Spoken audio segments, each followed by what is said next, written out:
To start off, Cieran Perry. Cieran Perry is a local city councillor in Dublin City Council. So Cieran's involved in a lot of anti-racist Republican, and he's an independent Republican councillor in Dublin City Council, representing Cabra and Glasnevin. So, Cieran, do you want to start? No. Thanks, Liam. Just want to start by thanking Lasair Dhearg for the invitation to speak here today, and just to congratulate them on producing a policy document on immigration. It's a controversial issue for some on the left, and every attempt, in my opinion, to tackle the issue from a radical working class perspective is to be welcomed. I asked to speak first so I could take all the good bits out of Joe's speech and make myself look good. So if Joe looks a bit flummoxed when he sees me quoting him, you'll understand why. I've been asked to discuss the rise of the racist right in the 26 counties. I don't refer to them as the far right because they're happy with that label, and you can see in communities it has no effect. People don't see any problem with the label itself and the connotations. They're much more uncomfortable with the racist tag, especially in public. Even the known racists don't like to be called out as racist in public, and certainly the people within the community supporting them, those who are racist and those who have genuine concerns, don't like to have the racist tag attached to them. So I always call them the racist right. Just to forewarn you, and then I assume any person has heard me speak before or invite me to speak. Unfortunately, this discussion won't make for comfortable listening. But if we aren't honest about where we are, we can't even begin to tackle the problem. We have to be honest and admit we're seriously on the back foot on this issue in particular, but in general with left-wing socialist politics. I'll just give a really brief, not too distant history on how I believe we got to where we are. So up until COVID, the racist right were a tiny rag bag of losers, tiny in number and under constant pressure from militant anti-fascists, afraid to appear in public due to the risk of physical attack. The last organised group of fascists, the Nazi blood and honour skinheads, had been physically beaten off the streets in the 80s and 90s, whenever they appeared. When the pandemic hit, it was a perfect storm for the rise of the racist right. The conspiracy nuts were the only ones on the streets because most normal people did as advised and stayed home. The nuts were vulnerable to other conspiracy theories, and particularly the great replacement bullshit.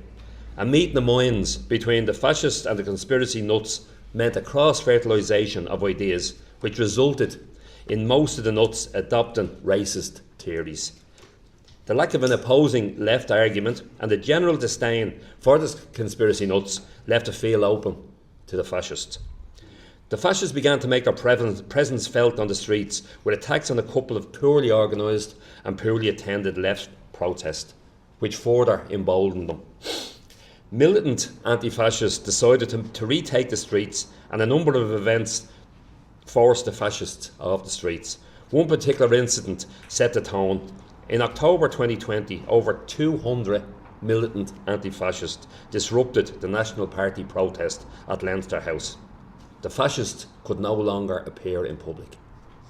Another event in November 2022 almost destroyed the only organised fascist party in the 26 counties. Militant anti-fascists attacked the National Party Ardèche, injuring a number of members. The repercussions split the National Party and caused a leadership crisis. That was the good news. And then the situation changed utterly. Within a month of the Ardèche attack, the Green Party in government, with their middle-class arrogance, ignored the advice of local community activists and decided it would be a good idea to dump hundreds of male refugees in the disadvantaged working class area of East Wall. I purposely use the term dumped because they were to be housed in a disused office block with little or no support. It's the epitome of being dumped. Joe Mooney will expand on the resultant protests in his talk, but suffice to say, The arrogance of the political class provided a lifeline to the fascists at a time when they were imploding. Joe's contribution should be both a lesson on the ability of unbridled racism to spread rapidly and a wake-up call for every anti-fascist. To the horror of most people, including ourselves, the anti-immigration protests started in East Wales, spread like wildfire to other areas, attracting many ordinary people, some racist and some with genuine concerns. Again, without speaking for Joe will mention the tarring of all involved as racist by the liberal media and some of the left simply tie those people involved even closer to the fascists. Joe covers this a lot better than I can. The end result is that racism has become normalised in a lot of communities and more overt in some working class communities. A lot of the protests have been led or supported by lumpen elements, including drug dealers and other criminals. The fact that ordinary people are still willing to protest or march with drug dealers and criminals show how ingrained the anti-immigration protests have become in some communities. It has to be acknowledged that social media and the huge funding available from the US has played a significant role in pushing the racist agenda worldwide. And no doubt it'll get worse with the election of the orange buffoon in the US and the entry of the racist right parties into governments all over Europe. But that's probably a discussion for another day. That's a discussion that needs a meeting alone, how to tackle the social media. The battle for hearts and minds of working class communities will be fought on the issues which affect them. Housing, cost of living, health service, dysfunctional education service are the battleground. This isn't rocket science, but most of the left do not have organic roots in these communities, so are on the back foot immediately. Or worse still, insist on prioritising identity politics as opposed to class politics. Those of us who have roots in our communities will have to up our game, and those without roots will have to begin the really hard work of establishing a base in such areas. And unfortunately, the left are not known for their stamina. But having said it, we simply cannot allow the organised racists space to grow in our communities. Again, my opinion on how we can oppose them. I believe the vulnerability of the racist right is the fact that they are simply an extension of the current capitalist system. They are not a threat to the establishment, as can be seen by their targeting of Sinn Féin and other opposition parties, rather than the government parties, who are actually responsible for the housing crisis, the dysfunctional health service, the attacks on public services, the subvention of private industry. They're the targets if the far right were genuinely radical. And we can see with the last elections where those who presided over the housing emergency and the rest of the dysfunctional society in Ireland were comfortably re-elected. They now have a mandate to continue to do what they have been doing on housing, which is nothing, or commodifying housing. Another obvious issue for the racist right and a line of attack for anti-fascists is their very public links to loyalists in the 6 counties. And a related subject, it's extremely important that all the various Republican groups, including Lasair Dhearg, have publicly condemned the racist right and their attempt to hijack our revolutionary history and our patriot dead. We, on the radical left, have to convince our communities that the racist right are anti-working class and supportive of the status quo. There's plenty of evidence, but we need to have an audience to present the evidence to. We have our work cut out, but must begin to fight back immediately. And I'm not one for trying to G people up, but I have to say, even though it's a cliche, each and every one of us in this room has a role to play. This is really a serious situation. I'm around a long time, and the situation, both in terms of the racist right and in terms of the mandate that the government parties have, the political situation has never, in my experience, been this bad. We need to encourage each and every one here to take part in some fight back. Join the likes of Dublin Communities Against Racism, or someone else who you feel are actually tackling the issues on the ground. The importance of realising that this battle has to be fought in working class communities, and it has to be fought on the issues that affect those communities, not on what we would like to think are the issues. And just take the example of racism, of the anti-immigration protests. There's really, really good people in our communities, people who we've worked with on the anti-water tax campaigns, the anti-bin tax campaigns, that are tied up with this. There's people with genuine concerns. They don't want to hear about how the refugees add to the vibrancy of a community. They want to know, how will they be supported in their own communities? How will they feed their kids? How will they get work? That's what they want to hear. We want to be able to point to the reason the country's in the state it is the government. We want to be able to point to the far right and say, these fuckers here are contributing to keeping the capitalists in power in this country. Go to Margaret.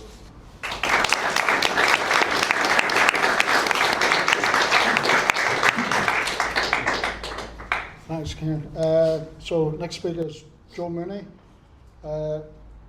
Joe will talk about the DCAR, about what DCAR has been doing to counter the rise of anti-immigrant sentiment and what should be done moving forward. Joe is a long-time political and community activist based in the East Wall area of Dublin. He is a founding member of Dublin Communities Against Racism and has also promoted the establishment of Communities Against Racism in Ireland. As part of his years of activity, he has also been involved with local history projects in Dublin Dockside area, particularly focusing on the revolutionary Republican and trade union traditions of the community. He is also an active member of Dublin Independent Republicans and Phoebe Friends of the International Brigades. Okay, Joe? Thanks, mate. I'm going to try hard to keep it in my allotted time slot, which I'm very good at, as everybody knows. So first of all, as Cieran said, thanks to the organisers for the opportunity to participate today, and indeed for the invite last October to Belfast. That was an important trip for DCAR members because it gave us an opportunity to show solidarity and to express our disgust at the Dublin racists who had earlier joined the UEF scumbags in an anti-immigrant march in Belfast. Anything that I say that comes across as vague, I'll happily discuss in the open session afterwards. I think it is really important. It's a really important policy document, and more importantly, its content needs to be highlighted and defended rigorously. I stress that not because I want to have a go at anybody else, but I think that it's clear that when the current crisis erupted at the end of 2022, some people were keeping their head down, and they maybe expected it would blow over or burn out. And then, almost 2 years later, when they did start quoting from their own party's previous election manifesto, which was pretty good, they were shot at by both sides. The racists and far right saying that they had failed and were now copying them, while the left and anti-racists accused them of pandering to racism or coattailing to the right. We need to be clear and unhesitant in what we are saying at all times. In the policy document, there's two things that stand out for me in the conclusion section, page 22 and 23, which I'm going to focus on. On page 22, we must validate the legitimate concerns from communities who have been victims of government-sanctioned under-resourcing. We must strive for class unity, unity between the Irish worker and the migrant worker. We have shared interests and are equally exploited. And on page 23, point 9, an end to the placement of migrants in communities where it is known that sufficient resources, public services and/or infrastructure do not exist to allow the accommodation of such a placement. And of course, both personally and as a DCAR spokesperson, we would wholeheartedly endorse 10 and 11. 10, an end to the exploitative and demeaning system of direct provision. And 11, the eradication of any organisation and/or ideologies which seek to foment division, hatred and unfounded fear around immigration. But I'll focus on the other 2 points, as they are two which many anti-racists, left-wing activists and liberals seem not to grasp and are essential to our task of winning the anti-racist and anti-fascist battles. DCAR was founded in late 2022, a coming together of community, political and anti-fascist activists to tackle the sudden escalation in anti-immigrant protests and the political implications of this. The implications are, as we all recognise, were the opportunity for the far right and racist agitators to gain support, the undermining of unity of purpose in working class communities, and very significantly, the creation of a distraction from the government's economic agenda. And while, of course, the scenes of protest and the rhetoric being used were horrific to witness, very disturbing and completely unacceptable, our response to racism was not just a moral one or a result of this disgust, valid as these emotions are, but rather we understood this needed to be a very, very clear political kickback, as Cieran has outlined. My own community of East Wall was ground zero for what we have experienced, and I hate even have to say that. I've outlined this in public forums on numerous occasions, and I can get more specific if anyone wants to ask, but I'll simply say that East Wall was not ready-made for spearheading the national anti-immigrant movement. There was no undercurrent of racism waiting for an outlet, quite the opposite in fact, but the actions of the government, and specifically the Department of Integration under Roger O'Gorman, created circumstances which erupted in protest, failed to address this in any meaningful way, and opened the door for a small minority of ideological racist and far-right agitators to seize the opportunity to make themselves relevant. And that's what's brought us to where we are now, with opposition to any attempt at bypassing now the norm, racism at unprecedented levels of acceptance among normally decent people, and the far right are now an influential body on the Irish political landscape. And what is important of the point made here in the document, that is the important of the point made in the document, we must validate legitimate concerns. This has been the central argument put forward by DCAR since its inception. Those who initially attended protests in East Wall, and this can be seen in many other communities, were not ideologically driven racists. Myself and other responsible community activists heard the many concerns residents were expressing. Some were genuine and legitimate, some were based on fear and lack of information, and some were definitely magnified by misinformation and deliberate racism. So how best to address such a volatile situation? Do we support the government approach of just complete disregard for community voices, carry on regardless and steamroller the agenda through? Do we support the shared reaction of the government, some on the left and liberal anti-racists, of sneering at the communities, doing stupid little air quotes when mentioning concerns, and branding everyone racist? The obvious answer is no, but let's be honest, we saw a lot of that. What was really needed was an approach that challenged the government's agenda and failures, acknowledged community concerns and addressed fears, and in doing so separated decent community members from those who were deliberately driving division, hate and distraction. As DCAR has argued from the very beginning, engagement with communities and within our own communities is a key approach. It's difficult, it's frustrating and it's time consuming, but ultimately it is part of the path we need to walk to turn the tide.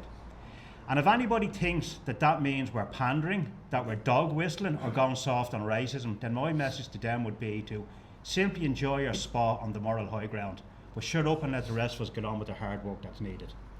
What is going on in our communities, the kind of phrase, is the battle for hearts and minds, and if you're not in that struggle, then you're never going to win. And the other conclusion I highlighted, point 9.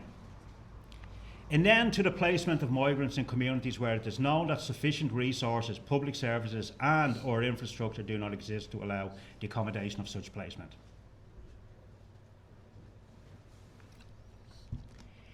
This is really important to emphasise and to understand.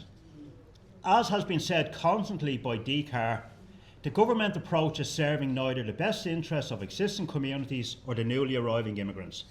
We must call that out, and we cannot change our long-held political or community development positions just because we feel we may be lumped in with those who are acting with racist motivations. We have seen the poor state of some of the IPAS accommodation. We have seen the atrocious services provided and the lacks of support. We have seen vulnerable people living in unsuitable conditions, left under the care of event management companies, glorified party planners. And we should be first in line to call this out. Instead, too many became not only silent on this scandal, but essentially de facto defenders of it, afraid to be seen to be on the same side as the racists. This was a nonsense and actually counterproductive, as it left the racists and the far right looking like the only ones prepared to challenge a policy which many saw as fundamentally flawed and unjust. I'm sure we all remember the Virgin Media poll in early 2023, which asked, it was a simple question, something like, are you happy with the government's asylum process? This got a massive no response, which the racists and the far right quoted repeatedly as a majority support for them. I think they were saying, we represent the 90% or something like that.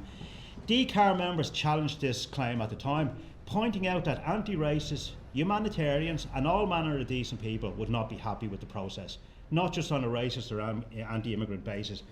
But they claimed it as a victory and as part of their mandate, and were generally allowed to do this. That's a very broad example, but it illustrates how some anti-racists, liberals and the left gave up ground that really belonged to us. Many of us involved in DCAR have a strong community activist background. Some of us have been extensively involved with community development, regeneration projects and planning matters for decades. We always demanded consultation as a right. We engaged with the government, local authorities, various agencies, property developers, etc. We always argued for the best outcome from our areas and our residents, tried to minimise negative impact and tried to maximise gain to improve the quality of our community. We often advocated what were quite media unfriendly positions. While arguing for more housing to be delivered, we also opposed particular housing developments because they were lumped together, completely segregated from other housing and risk becoming ghettoised. We opposed a number of blocks of social housing because they were smaller and of lesser quality than the nearby private blocks, and this was unacceptable to us. We always asked for management plans and service audits. We demanded to know how the tenants of new housing would fit in, whether sufficient school places, creche places, medical services, etc. And if we weren't satisfied, we would insist on knowing how this new capacity would be delivered. We also challenged the many changes in planning rules and guidelines which made things easier for developers and investors to reduce standards and increase profits, while ensuring the process was less democratic, more secretive and less accessible to our communities. This was our consistent approach, one aimed at ensuring a sustainable community and which we hope will provide for the needs, well-being and comfort of existing and in future residents. And I say future residents deliberately. Why should we do things differently now? Why was it acceptable and even cheered on by sections of the left to challenge the profit-driven delivery of housing and accommodation and to oppose those amassing wealth on the backs of the crisis, while suddenly it's frowned upon to do the same, as landlords, hoteliers and property owners benefit to the tune of billions on the back of inadequate and chaotic IPAS policy? We've seen property owners, often with political connections, who are simply turning their liabilities into massive profits, offering up unoccupied office spaces, closed down factories, glorified garden sheds, etc. for use as IPAS accommodation and getting paid massively for these, while there is still no long-term coherent plan to support people to integrate and ensure the suitability of the communities they are located in. How have we ended up in a situation where the far right, traditional supporters of the market economy and defenders of private property rights, are seen to call out profiteering, while the left remain wary of speaking up? It is not our obligation as anti-racists to accept every IPAS facility without question, nor is it our responsibility to blindly defend the indefensible of a government decision just because racists are against it too, for different reasons. One of the strengths of DCAR has been our community base and the willingness of activists to address the complexities of the issues arriving in our class. We recognise, and no pun intended, that the issues are not black and white, and the upsurge in anger, though misdirected, it is not always inherently racist. We are prepared to take the time to have the hard arguments face to face with people, especially those who are open to believing the relentless lies and misinformation directed at them. We are not shy of speaking up and challenging bad policy and practice. To do so would be leaving an open goal for the far right, or the racist right, as Cieran correctly called them. Likewise, we are not afraid to call out the racists manipulating our communities for their own political ambition or to fuel their own hate. But as I said earlier, the mainstreaming of racism and the rise of far-right ideology in Ireland is disturbing. But a simple emotional or moral response is not sufficient. The fight back must be political, and of course it must be class orientated. DCAR is part of that fight back. We are open to working with any community group, political party, Republican organisation, etc. who shares this goal. The policy document here is great to see, and I'm looking forward to the discussion afterwards and the opportunity to continue working with many of the people in this room. Thank you.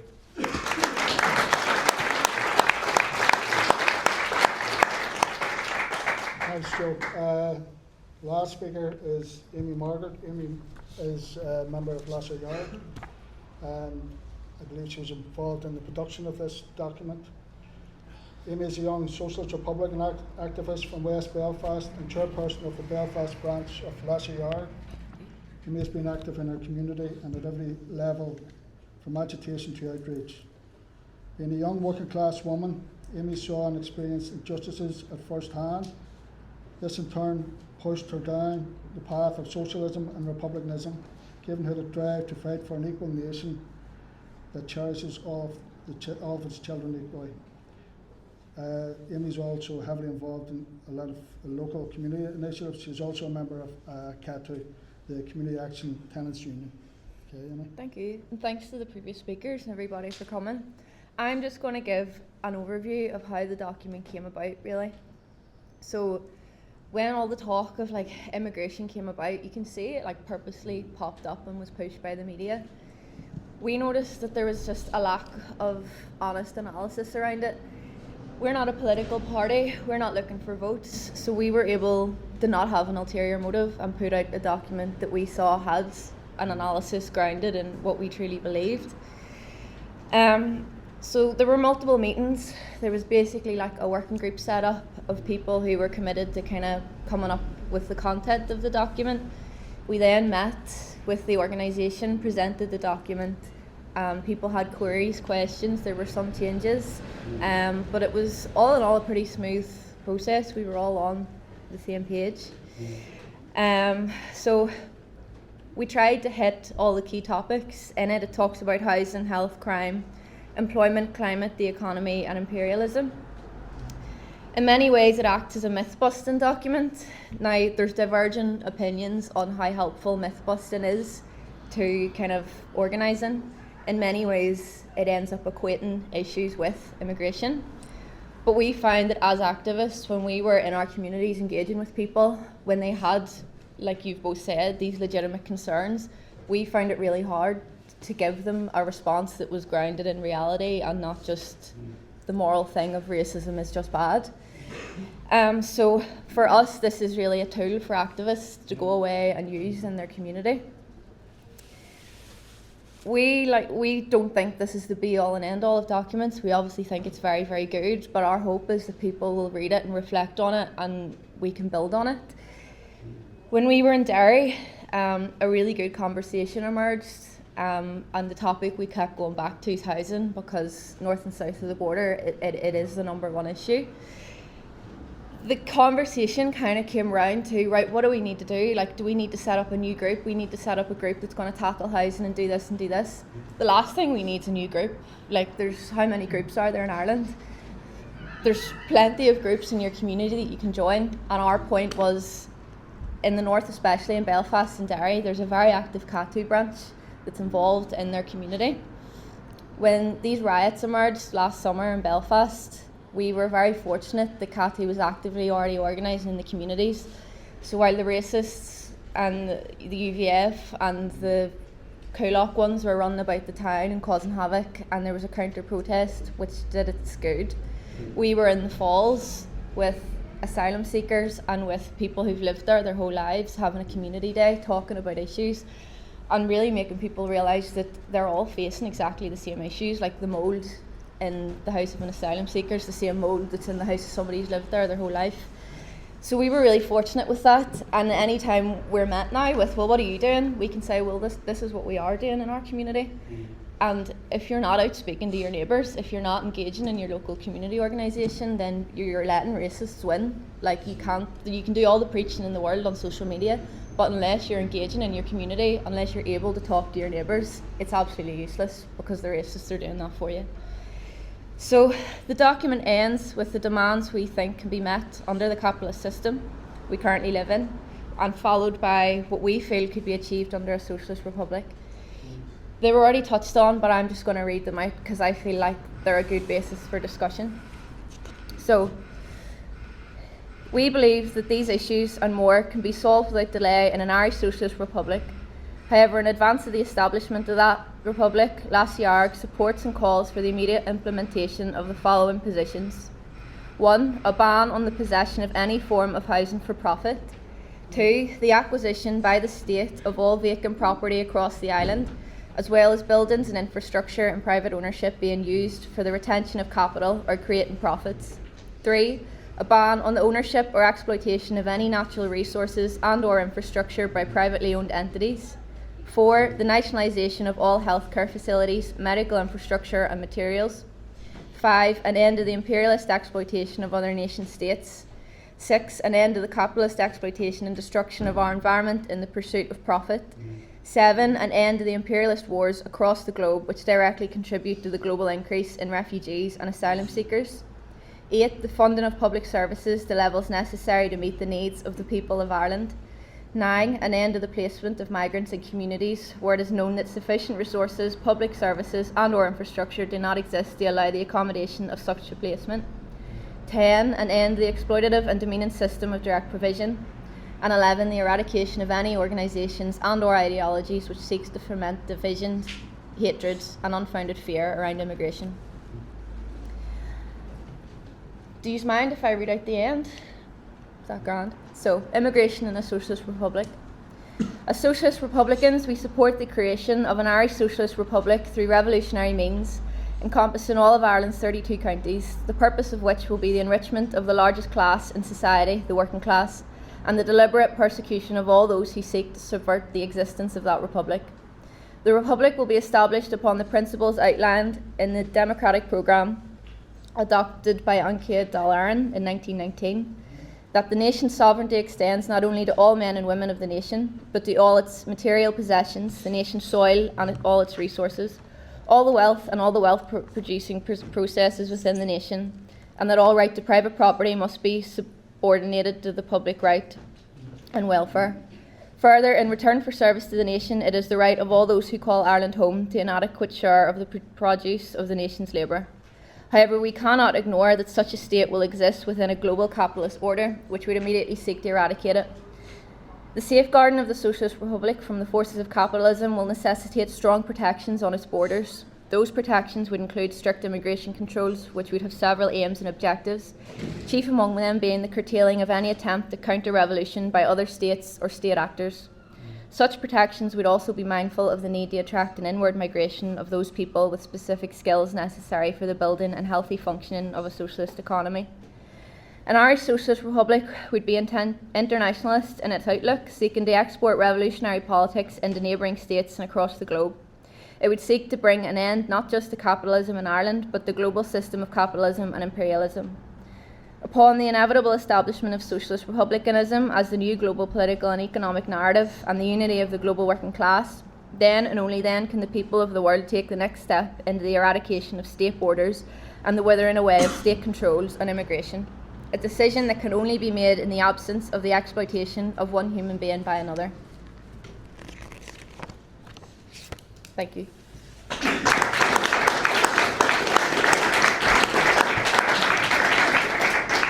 Thanks, Amy. Open for questions now. Anybody any questions for any of the speakers? So two lads were saying in regards to the racists, especially down here around Dublin, and we see it throughout the country, but that's as a given. And we in Belfast have been saying that we're under no illusion that things could get worse. But at this stage, it's not as bad as we see in parts of Dublin here. And 4 or 5 of us, 5 of us went down to Waterford there last week for a bit of crack and all this sort of thing. And I was saying the lads after talking on the way down the car. And it's not just me, but the point that the two of you are making here is that over the past for years, when we scrape the surface with some people, you see the racist attitude that they may have. And the one thing that really gets up my nose, I'll have to watch my language here, is that people say, right, I want to make this point, I'm not a racist. But the point I'm making is that when people are challenged on, not violently or not aggressively, and it's pointed out to them without giving anybody a lecture, that's when people are And we go, well, that's what we thought, because unfortunately, you see the biggest newspaper seller said in the whole 32 counties are rags, like the Mirror, the Sun and all this sort of thing, the Sunday World and other rags, and that's where a lot of people, and people maybe genuine, have fears. But if we're saying, we know we met you in different meetings, but for yourselves here in Dublin, and as we say this a lot of times, that we shouldn't get complacent in Belfast or Derry or Newry or wherever other rural areas. So what do you suggest to us as activists in Belfast who at this stage don't see it the same level of racism? We're under no illusion it's there, but it's not at the same level as you see here. And the very point you're making out, unionist gangs, some masquerading as liberals up there in the north. Yeah, I wish I had a magic bullet answer to that question. I mentioned it earlier, like my own area was definitely one that we could not have seen this happening in. It was just inconceivable, given our political history, the activism, the solidarity in the community. I think about 40-something% of the community was non-national when this happened. Earlier that year, we'd elected a community mayor. I mentioned this before, it was kind of gimmicky thing in the community, but the previous person had been a woman in her 70s who'd been involved with football, the summer project, the anti-drugs movement, etc. The guy that took over was Mohammed, who was a Muslim immigrant living in the area for 19 years. He got that because he was nominated by the community and voted on by the community.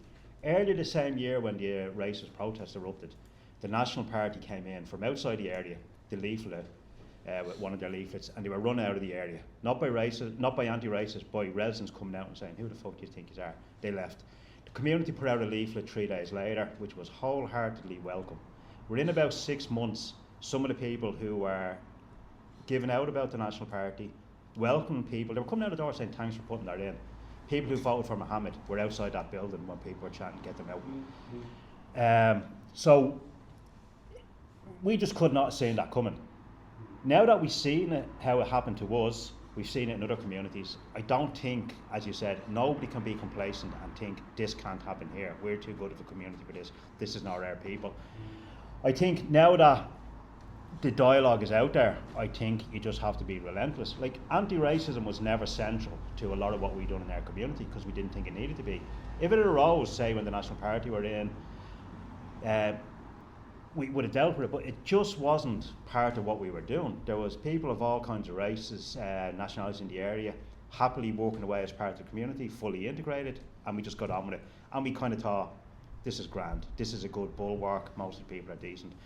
So I suppose the message really is that it can happen anywhere, and the only thing to do is to be prepared for it. And now that racism is common currency, we have to ensure that anti-racism becomes our common currency. As I said, we didn't really deal with it as things went on. It came up. Everybody would have known my position, would have known I was an anti-fascist. They would have read stuff I wrote. They would have known, like, the political activists in the area. They would have known our position on it. But we never really pushed it as essential because we didn't think it would be. We just thought the nutters, the small number of fascists that were out there trying to manipulate people, we're never going to get a foothold in our community. There was no way in. And as I said earlier, the door was open for the biological government and the government, and they ran in and caught us all by surprise. So I think the message is, I know I'm waffling a bit, but I think the message is just to promote consistently an anti-racist message, and consistently highlight the people who are promoting racism for the anti-socials and loopers that they are, and keep pointing out that they're on the side of the establishment. And just be prepared for when it comes that you've grounded yourself better, because we weren't grounded. It took us a long time. Despite being at the heart of the community for decades, in the case of some of us, it took us a long time to get our grounding and start kicking back efficiently, because you were caught on the hop. So I think that the thing is just be prepared and start making the arguments now, even though you probably don't feel you exactly have to be, if that makes sense. On that, what really struck me, and I know it's a tiny example of the loopers doing the spraying up there and targeting your stuff, you know what I mean? Like, that's almost incomprehensible to me, given the history of anti-imperialist, anti-colonial struggle up there in the war against the Brits and all that. You know what I mean? Like, these people have known loyalist links, and yet they still feel brave enough, or in the middle of the night, in the dark, but brave enough to begin that. So as Joe says, and as you said yourself, none of us can be complacent. Like, just to repeat what Joe says, we would have thought that we had politicised to some degree our own communities without pushing the socialism and the anti-capitalism, but we would have thought that, you know, we would have had enough grounding in the area, enough support in the area that this couldn't happen, and it did. And you can see Republican groups all over, the less radical, say, Republican groups, struggling even with their own membership as to how to address this. And because there are genuine concerns, it's a shit, the system, it's a shit show. So there are genuine concerns. And amongst all the lies and disinformation from the racists and the fascists, there's a grain of truth. And all they need to do is hone in on that grain of truth. And you can see, for instance, Joe's talking about the profits made by the politically aligned developers and industrialists. Like, you know, that resonates with people. It just shows that the system is corrupt, and people on the pro-immigration side, who are housing refugees, are part of that corruption. And it's difficult if there's a grain of truth. So again, as you will know as much as any of us, it's just really to establish ourselves locally. And as Joe said, we would never have pushed the anti-racism because we never had thought it being so important. And to talk about a national demonstration on housing that CATU are proposing, like, the anti-racism has to be a strong tenet of that march. And it wouldn't have been all the housing demonstrations of the last couple of years, decades, wouldn't have needed to have that emphasis, but it does now. Everything we do needs to have that anti-racist, anti-fascist emphasis. All right. Sorry, Joe, you want to say something? No, I was just going to add something to that, just to show how bad it's come on. Just before we started, I saw a message from a friend of mine in Bristol. There's a racist march there today in a counter demo, and he said he's shocked for the first time there's tricolours flying in the fascist side of a demonstration in England. Like, that is some shift in a couple of years. But the other thing I was going to say, down our way at the minute, sorry for delaying it, and I was involved in the campaign when they were being planned. There's 520 apartments going into into blocks. On the other side, there's 720. They're all built to rent. Up the road, there's another, I think it's 500. So in total, there's nearly 2,000 new apartments going into my area, and 3/4 of them are built to rent. When we started campaigning about them in 2018, when the plans were going in, all the talk was about the profiteering, the vulture funds are going to get this, what are we going to get out of it? This is damaging our community, we're getting nothing back. The last time I saw it mentioned on the community forum, the first question was, well, we know who's getting them, meaning foreigners. So you have people who are looking at something that has taken 30 years to get us here, from the DDDA, the Celtic Tiger years, knowing we're getting fucking nothing out of this. And now it's not about we're getting nothing out of this because the vulture funds, the likes of Johnny Rowan and Bertie Ahern giving all this state land away. Now it's about, well, the foreigners are getting them instead of us. And that again is some shift that, like, we couldn't have seen coming. So I just thought I'd highlight that just to see how far we've come in a very short couple of years. Sorry. First thing I want to say, I am not agree to call these people far right. Far right is liberal language, and it has just liberal political elite into the system. Secondly, I refuse to call all of these people racist. When we talk about the National Party, half of the National Party is not racist. If you took Justin Barrett and his several friends, most of the National Party members, they are anti-NATO people, and they want to sovereignty. And when we talk about the migration issue, we should emphasize Ireland have no sovereign immigration policy.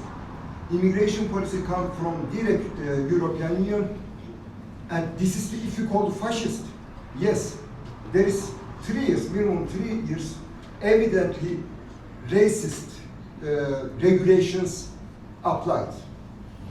And when we talk about people's reaction against black and brown male people, this is government intentionally do it. And if we put this question against the people on the street, coming and demonstrating, we will follow the direct Dhearg trap. They want to divide us. They want to divide working class, and this discussion just helped them. I think main issue here, sovereignty. Yesterday, for example, NATO warship coming to the Dublin. Just Communist Party members go to protest. Nobody was there. And if we took to this people called far right, I call them national conservative people. When we look at these people's social background, they are working class people. And I'm an immigrant, and I know we are representing cheap labor. Because of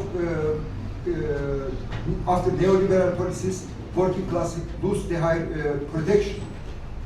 And without defending working class rights, we can't win any fight against the racist people or the others. I think we should be careful when we calling people on the street racist. Because of all of them have housing issue, which is deliberate, and government using housing in immigration, not immigration, I am saying black and brown male asylum seeker.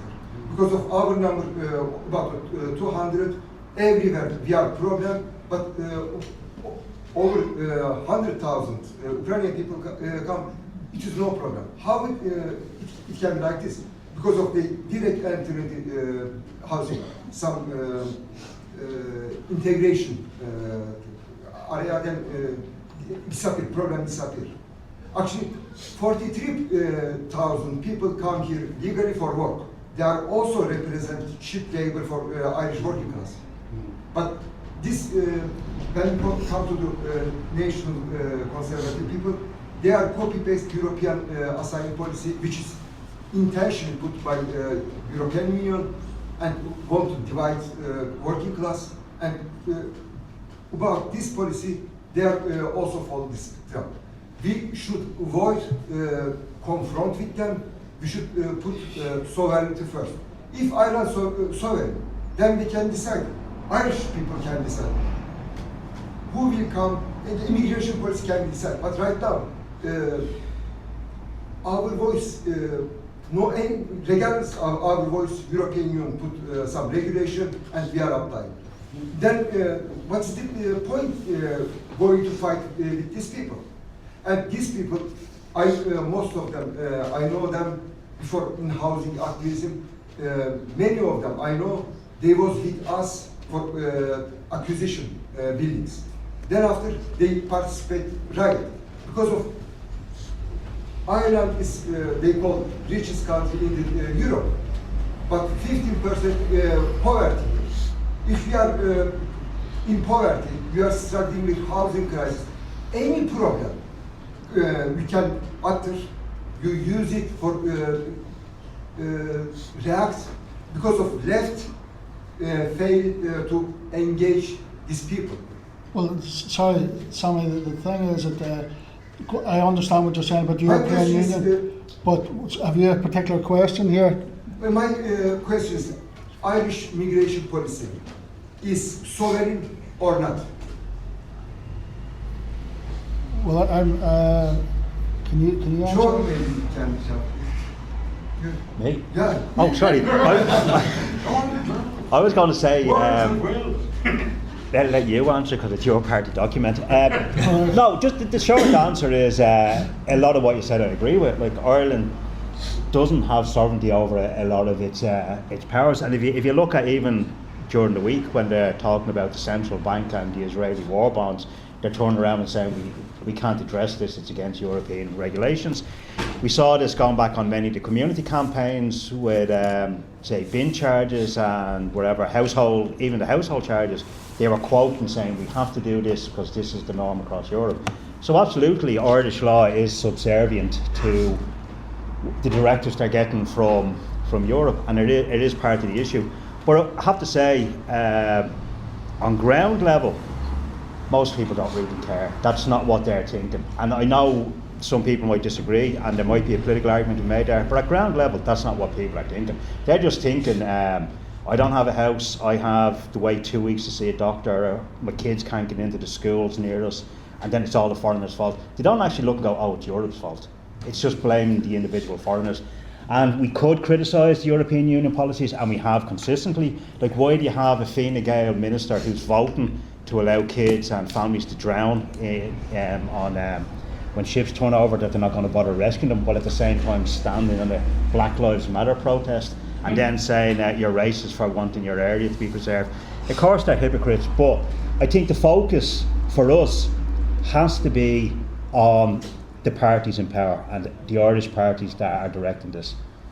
If we get into criticising Europe and what Europe is saying and doing, which is valid and we should be doing it to a certain degree, it becomes a bit of a sideshow. The enemy has to be our own political parties and the people that are elected by a sizable number of people in this country. And as Cieran mentioned, even with everything going on, the government parties of the previous government and previous generations that are almost permanently in power got re-elected again and given a new mandate, and that should be our focus. Can I just throw something in there? Just Sammy, it's important points. We acknowledge that in theory European legislation overrides ours, but it doesn't in actual fact. And we've argued strongly that if we had have called a housing emergency as opposed to a crisis, that would have given us the ability to borrow at zero interest rates and all that business to dictate our own destiny. But the Irish government don't want that. They don't have the confidence to do so. If we look at the German government, which is the backbone of the EU, the backbone of Europe, overnight they unilaterally decided to stop the freedom of movement of immigrants, refugees, something that they've been championing and forcing upon everybody else overnight, because they are who they are. The far right are setting the agenda in Germany. So tomorrow, if we had a proper government with any balls at all, they'd say Israelis out, no overflights, whatever we want. They don't have the confidence and they don't necessarily want it because they're doing very, very well themselves on a personal level and the people who support them. Sorry, Anna. For us, for Lasair Dhearg, we understand that every problem and issue on this island is caused by capitalism and by extension occupation, and they go hand in hand. That's why in the document we outline at the end what we envision things to look like under a socialist republic. Like all this talk of Ireland being neutral and everything, it just isn't true. One, because of the European Union, but also because in the north there's Brit military bases all over the place.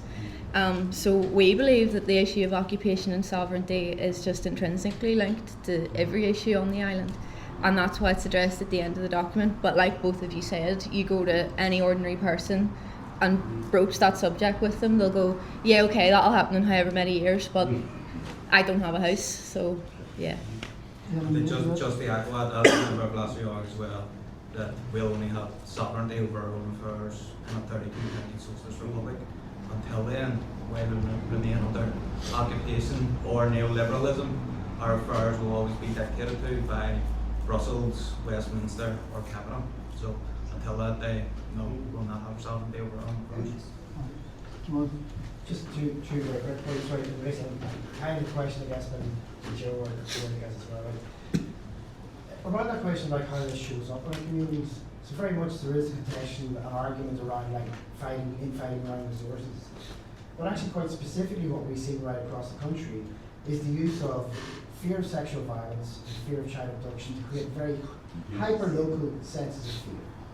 And that's been spread through, and the last count I looked at is about 80 Facebook groups that has over 150,000 accounts in Ireland. And so there's just this swarm, I guess, of online spaces where sense is being made. But there's very, very strategic provoking of particular emotions to get, particularly, single mothers, people who experience oversized portion of like violence, to be primed and fearful. And you see that kind of coming out. That sits alongside this argument of competing kind of resources and housing the actual anger that's there already in communities. I think this is something that I think there's actually a bit of a second phase to this stuff happening right now, which is the sort of very strong push to try to create, I'm going to repeat myself as somebody has said before, a historical continuum between this anti-migrant, essentially racist anti-migrant movement and historical Republican and nationalist movements in the United States. And you're seeing that through the sort of, when you talk about the flags being shown in Bristol today, like hundreds, thousands of flags being shared around the country in the last 6 months. To try and create this visual aesthetic that there is some sort of historical continuum. And actually when you start to dig at the roots of Niall McConnell and Donegal, with like a lot of these parties and the online influencers, they've been talking and working with English British nationalists from the fucking get-go. And actually, we have Niall McConnell going into Castleblaney, carrying across during the week with this guy Rick Munn, who's another loyalist, who's over, at the end of April, speaking at a conference for the Homeland Party, which is spread away from fascist patriotic alternative. These guys, it's not to say they're puppets at all, right? I think it's a politically useful argument, but I think the point is that we need to find ways to cut the legs out of the idea that this is some sort of continuous movement from historical struggles in Ireland. Rather, it's a new movement that shares a world vision similar and much closer to English British nationalism than anything that's previously existed in Ireland. So I'm happy. And sorry, Mark, that's why I highlighted the importance of all the Republican groups, almost without exception, making that point, because we would have known some of them would have been under pressure. So that's the battle. And Mark, as you've heard from both myself and Joe, and our criticism of the left, which includes ourselves, like the stupidity of that counter-protest on O'Connell Street against the anti-immigration march. On one basis, why would alleged revolutionaries need the police to protect them? Why would they go on a public demonstration with quite visibly the police having to protect them? That would call into question your tactical sense. Why would they only wave Palestinian and any other flag except the national flag of Ireland at the demonstration? So what we say, that we were away when that happened, and it looked so impressive to see all them tribalists. Now we know it's that clown, the multi-millionaire, banging them out, and we know the Yanks are pumping money into it, but it looked hugely impressive.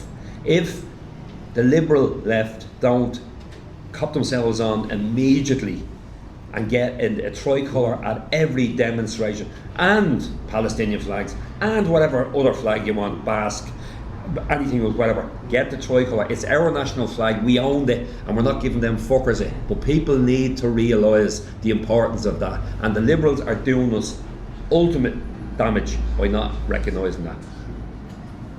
Sorry. I think the last speaker has made a point of very great importance. Irish Liberals genuinely despise the idea that the working class might even have thoughts of their own. If you go back as far as the Dunn Stores strike, I knew people who thought Nelson Mandela was a saint, but thought the Dunn Stores strikers should have been fired. The Irish establishment threw in a trade union act that made the Dunn Stores type of activism illegal from here on, while oohing and ahhing over Nelson Mandela. These people, identity politics is a way for comfortable middle-class people to feel, A, to feel moral, and B, to feel superior, and they have, in many cases, fed our working class and trade union struggles. These people are not anybody's friends except their own. They don't accept that there are class issues in Irish society. I'm a retired civil servant. some of the conversations I would hear from senior civil servants would be beyond belief, but generally one rather pleasant one who understood the Irish Revolution with tradition told me that the Custom House was a pillar of stability and Liberty Hall was the home of anarchy. Now, for fuck's sake, anybody who knows the Irish trade union movement knows that Liberty Hall was the home of half-assed compromise and convenience. But to him, it was anarchy. The Liberals are not, in any sense, the friends of the working class. I don't want to talk about their attitudes on race because it's complicated, but if you look at their attitudes on environment is terrible. We should all worry about it. But who should pay the working class? Who should maybe forfeit a few holidays abroad a year? Not us. Who I regard Irish liberalism. You know what you're dealing with, excuse me, fucking blue shirts and pedophile. But these people use identity politics in particular and purchasing like, to mask their classes. I'm sorry, I'm just, you know. That's a comment. Well, I just answered and say, yeah, I agree with you. Max. Yeah, just kind of following on from what Cieran said about the massive flags and that big march and so on. I think it's noticeable, particularly in the past month or so, the way the right are trying to put forward a point of view that, like that march was like March for Ireland, and they have another one in Cork, I think, next week or the week after. And like they're presenting all that any kind of opposition to the government and to any government policies or the NGOs that they hate so much, all of that they're trying to present as themselves. And in reality, that's what people are seeing, because there isn't any kind of broadly left-wing or broadly progressive mass campaigns of any sort. There has been a suggestion of a housing campaign, but like on the more immediate thing about like countering their views in every area, like if that housing march or campaign goes ahead, people should really go into everywhere in their neighbourhoods, like whether it's the library or the GA club or wherever, and you know, make sure that information about the march is available, stuck on the notice board in the supermarket and so on, to make it clear that, like, you know, there's support for these ideas, progressive ideas on housing and provision of housing that's needed all over the country, not just in Dublin. And at least it would be better that pathetic attempt at like hiding behind the cops of the GPO, because like, there is no like public focus for people to gravitate towards if this is for our kind of our point of view. Anybody want to speak on Yeah, I agree. And just coming back to what Mark said about the tricolours and Irish national identity, like it's a great strategy. As you said as well about the whole fear of sexual violence, I mean that historically going back to the 1800s to France Germany after the war, it was all about they're putting in black French soldiers in their occupied territories, they're going to rape our women. It's always been a tactic. And look, you notice that on social media, and Cieran mentioned it earlier, social media is our biggest enemy. It's an absolute killer, because if you are in an area where you're told there's an iPad centre, you're told there's all rapists coming in, suddenly in our area at the beginning, like you'd see about 30 stories from around the world about rampant sex crimes. Every sex crime was amplified, and it really does psychologically affect people. And one of the things I noticed when women in particular were getting hysterical on social media about an iPad centre, if you try to argue with them, suddenly you're getting pointed at as a man to say, oh, you don't care about women, you're always picking on women. And I actually realised after a while it was a deliberate strategy being used in our area. I suddenly realised, and also because I had access to the internal discussions of some of the groups, they were deliberately putting the women forward to have arguments. So me and other people in the area would argue back with them, and then suddenly it was, oh, you're always picking on the women. Yeah, because they're the only ones coming. But it was really deliberate to make us look like we were bullying women. So that's important. But regardless of the flag, it's a great strategy. First of all, it's a nice money spinner, because they're now making hats for $12.99 with Make Ireland Great Again. But it is a great strategy because you're telling people to rally around a flag and a national ideal and a mythological Ireland that they're not going to deliver, but you can keep fighting for it. If you try to get people to rally around the issues that concern them about housing, healthcare, schools, those fuckers have no intention of delivering them because they're on the same side of the government. So they can't go out. If we're pointing saying they're doing nothing, the far right or the racist right are doing nothing for you. They're not, because they're not really trying. But if their goal is this mythical creation of a better Ireland, then it gives them something to strive for. That if it doesn't get delivered, they can blame somebody else.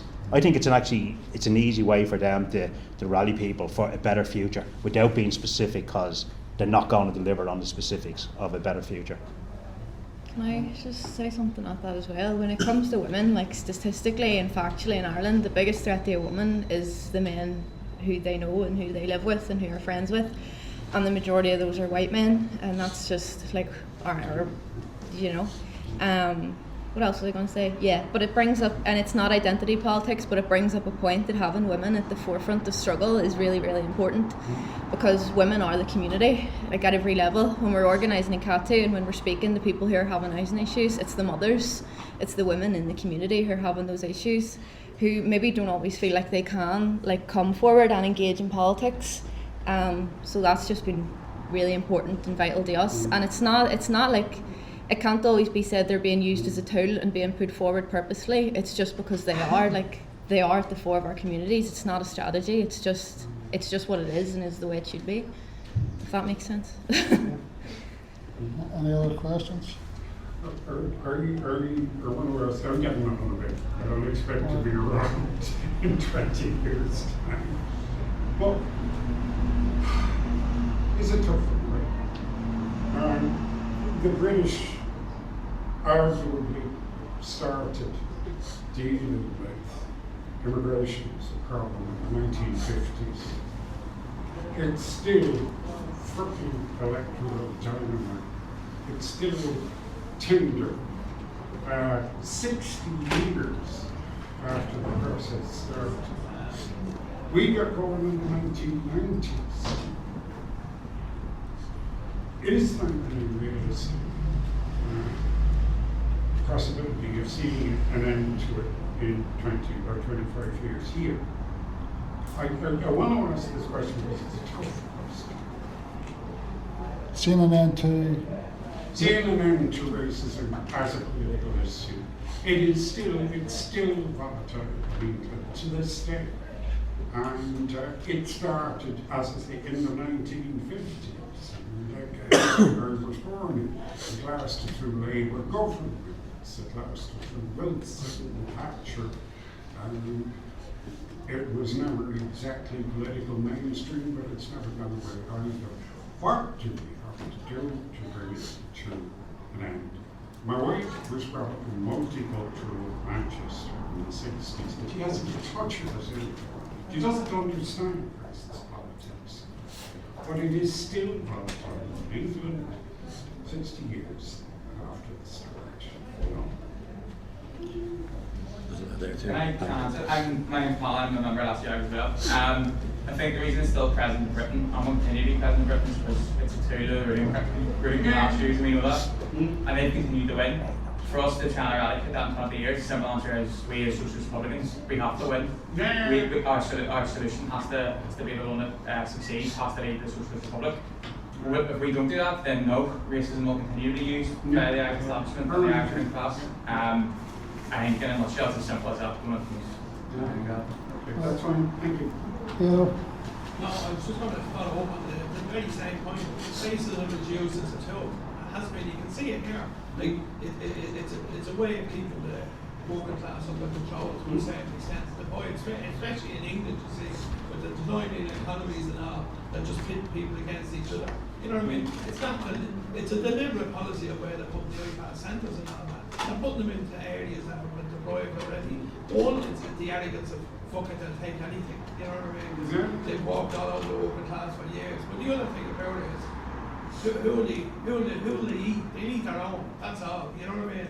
They'll go for each other while we swan about doing our own things. No, I'm just saying the problem with racism is, apart from it being racism, is it's an actual tool of capitalism. Yes. Any more questions? No, so I think we'll conclude here. So just again, if you take a document with you, share it. I think it's a very good discussion, basis for discussion. Also a reference point and for educational resource as well. So you can take that, share it on, and also just mention as well about DCAR, Dublin Communities Against Racism, and also Communities Against Racism Ireland, two groups that you can maybe link in with if you're interested in doing something on the ground. Okay, so just thanking DCAR for hosting this on behalf of Lasair Dhearg and Sinead Cornwell.